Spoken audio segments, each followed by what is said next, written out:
ముందుగా గౌతమపుత్రి శాతకర్ణ చిత్రానికి నా 100వ చిత్రానికి ప్రారంభోత్సవానికి విచ్చేసిన దర్శకరత్న దాసనారాయణరావు గారికి, అలాగే దర్శకేంద్ర శ్రీ రాఘవేంద్రరావు గారికి, అలాగే సింగీతం శ్రీనివాసరావు గారికి, కోదండరామరెడ్డి గారికి, విజేంద్ర ప్రసాద్ గారికి, అలాగే భరద్వాజ్ గారికి, మెగాస్టార్ చిరంజీవి గారికి, అలాగే విక్టరీ వెంకటేష్ గారికి, అలాగే మా ఆతిథ్యాన్ని అంగీకరించి ఈ కార్యక్రమానికి ముఖ్య అతిథిగా విచ్చేసిన తెలంగాణ రాష్ట్ర ముఖ్యమంత్రి శ్రీ కల్వకుంట్ల చంద్రశేఖర్ గారికి, అలాగే సినిమాటోగ్రఫీ శాఖ మార్చులు శ్రీనివాస్ యాదవ్ గారికి, మిగతా ఇక్కడికి వచ్చేసిన నా తోటి కళాకారులకు, సాంకేతిక నిపుణులకు, నిర్మాతలకు, అభిమానులకు ముందుగా మా యూనిట్ తరఫు నుంచి మీ అందరికీ ఆహ్వానం పలుకుతున్నాను. చాలా సంతోషంగా ఉంది ఈరోజు. ఎన్నో సినిమాలు అనుకున్న తర్వాత నా 100వ చిత్రం. ఎందుకంటే అనుకోవడానికి 100వ సినిమా అది సినిమా కావచ్చు అందరికీ, కానీ నాకు మాత్రం అది ఇన్ని విభిన్నమైన పాత్రలు చేసి నా ఈ యొక్క నటన ప్రస్థానంలో మరి 100వ చిత్రం అనగానే అనుకోకుండా అది కాకతాళీయంగా లేకపోతే యాదృచ్ఛికంగా ఎన్నో సినిమాలు కథలు వినడం జరిగింది. అందులో కొన్ని నచ్చాయి, కొన్ని నచ్చలేదు. ఎందుకంటే కొన్నేమో మన 100వ చిత్రం స్థాయికి, మరి నాకు 100వ చిత్రం అంటే ఇంకా ఎన్నో సినిమాలు చేయాలని ఒక ఆశ, తాపత్రయం, తపన ఉంది నాలో. ఎందుకంటే ఎప్పుడైనా సరే ఒక కొత్త దానాన్ని తెలుగువారు ఎప్పుడు స్వీకరిస్తారు, ఆదరిస్తారు అనడానికి నాన్నగారి కాలం నుంచి కూడా ఆయన ఎన్ని వివిధ పాత్రలు చేసినా కూడా ప్రజల మీద నమ్మకంతో కాలం ఆయన వెంట నడిపించుకుంటూ, కాలం వెంట ఆయన నడవకుండా ఎన్నో చిత్రాలు ఆయన చేయడం జరిగింది. వాటిని అన్నిటికున్న ప్రేక్షకులు ఆదరించారు. అలాగే ఆ తపన ఒక ఆయన వారసుడిగా మరి నాలో కూడా ఉంది. ఎన్నో రకరకాల పాత్రలు, వైవిధ్యమైన పాత్రలు చేయాలని, ఎన్నో మంచి కథా చిత్రాలు చేయాలని, అలా తపన ఇంకా నన్ను ముందుకు నడిపిస్తుంది. అటువంటి తరుణంలో మరి అందరూ ఎన్నో ఆశలు పెట్టుకున్నారు 100వ సినిమా అని. సరే, దానికి తగ్గ స్థాయికి కొన్ని కథలు లేవని అనుకోకుండా కాకతాళీయంగా యాదృచ్ఛికంగా అంజనీపుత్ర క్రిష్ గారు రావడం, ఈ యొక్క గౌతమిపుత్ర శాతకర్ణి కథను చెప్పడం, దాని తర్వాత నాకు అనిపించింది అవును చాలా గొప్ప పాత్ర. ఎందుకంటే మన తెలుగు శకానికి అంటే మనకి ఇద్దరు వ్యక్తులే సూచించారు, మన కాలాన్ని ఇద్దరు సూచించారు ఈ భూమి మీద. ఒకటేమో ఆయన క్రీస్తు అయితే, రెండవది ఈ యొక్క శాలివాహనుడు, అదే ఈ గౌతమిపుత్ర శాతకర్ణి. సరే, అటువంటి మహత్తరమైన పాత్ర ఆయనతోనే మొదలైంది. మన తెలుగు క్యాలెండరు కోలమానం, మన తెలుగు కోలమానం కాలం యొక్క కోలమానం ప్రారంభమైంది. అటువంటి అద్భుతమైన పాత్ర. ఇంకోటి బాధాకరమైన విషయం ఏంటంటే చాలామందికి తెలియని పాత్ర కూడా అయింది. అది దురదృష్టవశాత్తు అది నాకు బాగా బాధ కలిగించింది. ఆయనలో ఆవేదన, ఆయనలో ఉన్న తపనే నాలో కూడా ఆయన్ని స్ఫూర్తి నింపి తప్పకుండా ఇది ఒక మంచి సినిమా అవుతుంది. చాలామందికి తెలియని పాత్ర. ఎక్కడో తెలంగాణలో మన కోటిలింగాలలో పుట్టి కరీంనగర్ జిల్లాలో, అది వాళ్ళ తల్లిగారి ఊరు. అక్కడి నుంచి ఆయన మళ్ళీ అక్కడి నుంచి రాజ్యం పరిపాలించడం మొదలుపెట్టి తర్వాత ఆంధ్రలో అమరావతిలో ఆయన రాజధానిని ఏర్పాటు చేయడం, అలా ఈ యొక్క పాత్ర యొక్క ప్రస్థానం. దీన్ని తప్పకుండా మనం తీసుకెళ్లాల్సిన ఆవశ్యకత ఉంది. ఎందుకంటే అక్కడ ఆంధ్రలో అయితే అక్కడ అమరావతి రాజధాని నిర్మాణం చేపట్టాము కాబట్టి దాని యొక్క ప్రాశస్త్యం. ఎందుకంటే బౌద్ధ వాంగ్మయానికి ఆనాడు ప్రాణ ప్రతిష్ఠ చేశారు అమరావతి గుహల్లో. అటువంటి పవిత్రమైన ప్రాంతాన్ని బౌద్ధహారాలు ఉన్నాయి ఎన్నో. అలాగే నాగార్జునుడు తిరిగిన నేల. అటువంటి సినిమాని అందించాలి తప్పకుండా. మామూలుగా మన వరకే కాదు, మన దేశం వరకే కాదు, అంతర్జాతీయ స్థాయిలో కూడా ఈ యొక్క పాత్రని మనకు తెలుగు జాతి ఎవరైతే ఒకే ఒక చక్రవర్తి, తెలుగు జాతికి ఒకే ఒక చక్రవర్తి, అతను గౌతమపుత్రి శాతకర్ణి. మొత్తం ప్రపంచాన్ని ఏకపత్యాది కింద పరిపాలించిన మహానుభావుడు మన తెలుగు పౌరుషం. అలాగే తెలుగు జాతి ఆత్మగౌరవం కూడా అందరికీ చాటి చెప్పిన మహానుభావుడు. మొత్తం రాజులందరినీ కూడా 33 రాజులను ఓడించి వాడికి 2 ఇచ్చాడు ఆప్షన్స్. ఒకటికి నాకు లొంగిపోండి అన్న లొంగిపోండి, లేదా మరణమే. చాయిసెస్ యోర్స్ అన్నట్టు ఆ రెండితో అందరినీ ఒక కిందకి తీసుకొచ్చి యవనుల మీదకి దాడి చేసిన మహాచక్రవర్తి గౌతమబుద్ధ శాతకర్ణి. సరే, దానికి ముందు ఆ సినిమా మరి మేమంతా అనుకుని చేద్దామనుకున్న తర్వాత మరి పాత్రలో పరకాయ ప్రవేశం చేయాలి.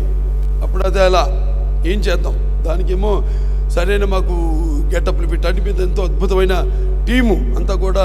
ఆనాడు నర్తనశాలలో ఎలాగైతే నాన్నగారు ఒక బృహన్న పాత్ర చేశారో దానికోసం ఎలాగైతే ఆర్ట్ డైరెక్టర్ వాళ్ళ శర్మ గారు మొత్తం ఉన్న గుళ్ళు విశిష్టమైన ప్రాంతాలన్నీ కూడా తిరిగి ఎక్కడైతే మంచి చిత్రలేఖనలు మంచి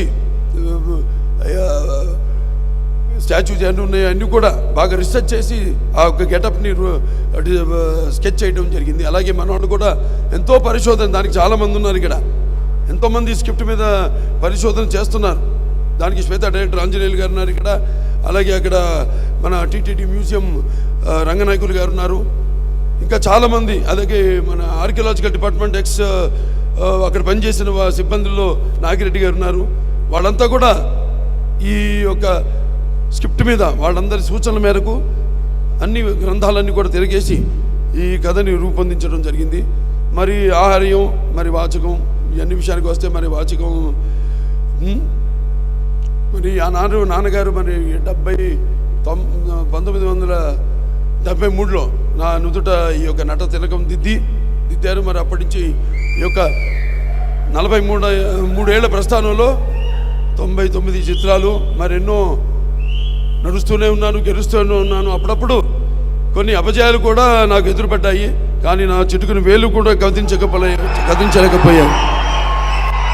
ఎందుకంటే ముఖ్యంగా దాంట్లో సుమారుగా నా చేసిన 99 సినిమాల్లో 71 సినిమాలు శతదినోత్సవాలు జరుపుకున్నాయి. అదంతా కూడా నా తల్లిదండ్రుల యొక్క పుణ్యఫలం, అలాగే నా తెలుగు ప్రేక్షక దేవుళ్ళ యొక్క అభిమాన బలం, అలాగే నా ఆత్మబలం, నా అభిమానులు నా నుండి ఏమీ ఆశించకుండా వారు ఎప్పుడు నన్ను అభిమానిస్తూనే ఉన్నారు.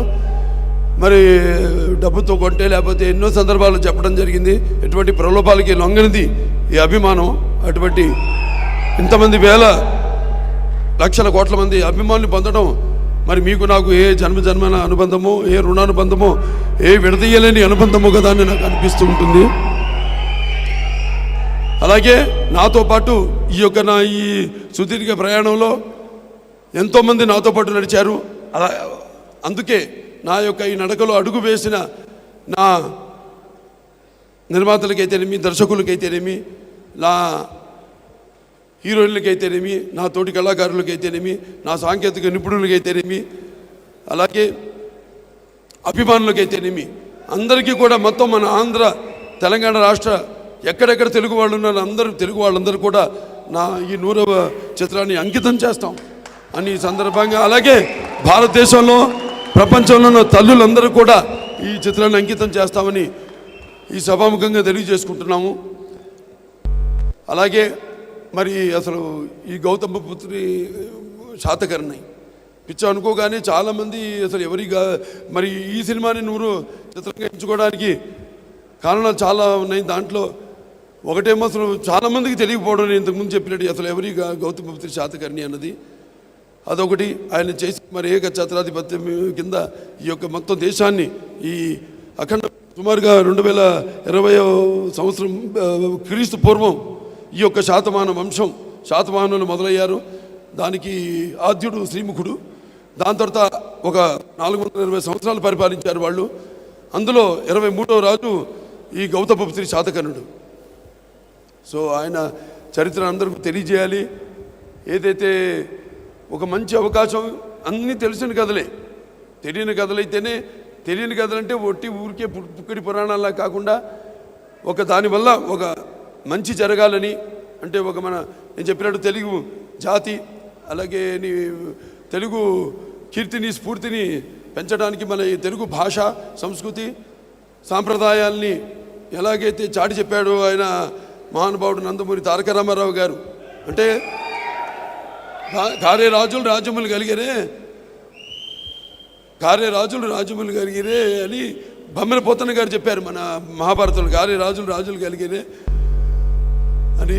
అంటే దాంట్లో ఏంటంటే ముఖ్యంగా పుట్టిన వాళ్ళకి చావు తప్పదు, కానీ పుట్టిన వాళ్ళకి చావు ఈ పుట్టుకలతో ఎటువంటి భయం లేకుండా ఉండేవాళ్ళే శాశ్వతంగా నిలిచిపోయేవాళ్ళు, వాళ్ళే దైవాంశ సంభూతులు అని సభాముఖంగా తెలియజేసుకుంటూ అటువంటి వారిలో నాకు తెలిసింది ఆది శంకరాచార్యులు వారు, లేకపోతే ఒక మధ్యాచార్యులు వారు, లేకపోతే ఒక వివేకానందుడు, ఒక గాంధీ, ఒక ఎన్టీఆర్, ఒక గౌతమ బుద్ధ శాతకర్ణుడు.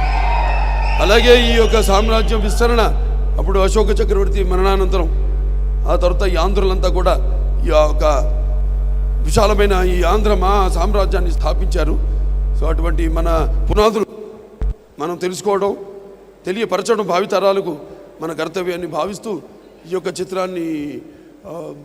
చిత్రానికి పూనుకోవడం జరిగింది. సో అందరూ కూడా ముందుగా మా దర్శకుడు అంజనీ పుత్ర క్రిష్ గారికి, అలాగే నిర్మాత రవీందర్ రెడ్డి గారికి, అలాగే శ్రీనివాస్ గారికి, అందరూ కూడా, అలాగే ఈ చిత్రాన్ని పనిచేస్తున్న సాంకేతిక నిపుణులు అయితేనేమి, నటీనటులు అందరూ కూడా నా అభినందన తెలియజేసుకుంటూ, అందరూ కూడా మాకు ఒక జనరల్గా ఒక అలవాటు, ముందుగా నెమ్మదిగా ఒక్కొక్క అంచులుగా మెట్టెక్కుతూ ఎలాగైతే జీవితాన్ని మనం అన్ని రంగాలు కూడా మనం భాగించుకోవాలో అలాగే సినిమా కూడా అటువంటిది. సినిమా అనేది ఈనాడు ఒక నిత్యావసర వస్తువు. మరి ఈ దైనందిన కార్యకలాపాలలో పడి మనిషి ఎలాగైతే ఈ యొక్క వివిధ తనకి నచ్చిన వాటిని ఎంచుకుంటున్నాడో అలాగే వినోదం కోసం సినిమాని ఎంచుకున్నాను. సినిమా కేవలం వినోదం కోసమే కాదు, అటు కళ్ళు మూసుకుంటే కనేది కళ, కళ్ళతో అభినయించేది కళ, నిద్రపోతున్నప్పుడు కనేది కళ, నిద్రపోతున్న జాతిని మేల్కొల్పేది కళ అని అప్పుడు నాన్నగారు కొత్త నిర్వచనం ఇచ్చి రాజకీయానికి అయితేనేమి కళకైతేనేమి, అలాగే ఈ యొక్క చిత్రం ద్వారా మంచి సందేశాన్ని జాతికి ఉపయోగపడే చిత్రంగా యావత్ మన జాతికే కాదు, దేశానికే కాదు, ప్రపంచానికే ఒక యోధుడి గాథ తెలియవలసిన అవసరం ఉంది. సో ఈ చిత్రంలో నటించడం అది నా పూర్వజన్మ సుకృతంగా భావించుకుంటూ మరొకసారి ఇక్కడికి ఈ యొక్క కార్యక్రమం విజయవంతం చేయడానికి విచ్చేసిన పెద్దలందరూ కూడా,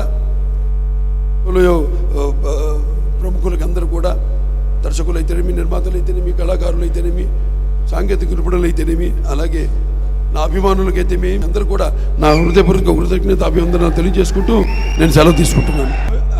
ఆశయం లేనివాడికి విలువ లేదు, ఆవేశం లేనివాడు అసలు మనిషే కాదు. అంటే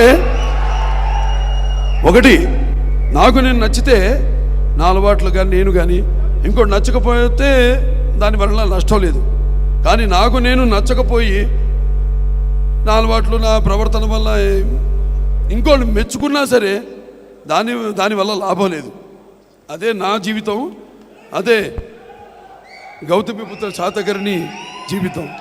తను అనుకున్న దారిలో వెళ్ళాడు, తను అనుకున్నట్టు జీవించాడు అతను. అదే నేను చెప్పాను ఇందాక, ఆయనకి నాకు నేను చదువుతున్నాను చెప్పా కదా, చాలా దీని మీద ఎంతో రీసెర్చ్ చేస్తున్నాం. దాంట్లో ఈ పుస్తకాలు చదవడంలో నాకు తెలిసిన విషయం ఏంటంటే ఆయనకి నాకు చాలా దగ్గర పోలికలు ఉన్నాయి. ఆవేశంలో అయితేనేమి, ఆలోచనలో అయితేనేమి. సో ఆలోచన లేనివాడు అసలు జీవితమే అంటే ఆవేశం లేనివాడు అసలు వాడు మనిషే కాదని, అలాగే ఎవరికి కావాల్సిన దారిలో వాడు నడిచి అదే అతనే డిక్టేటర్.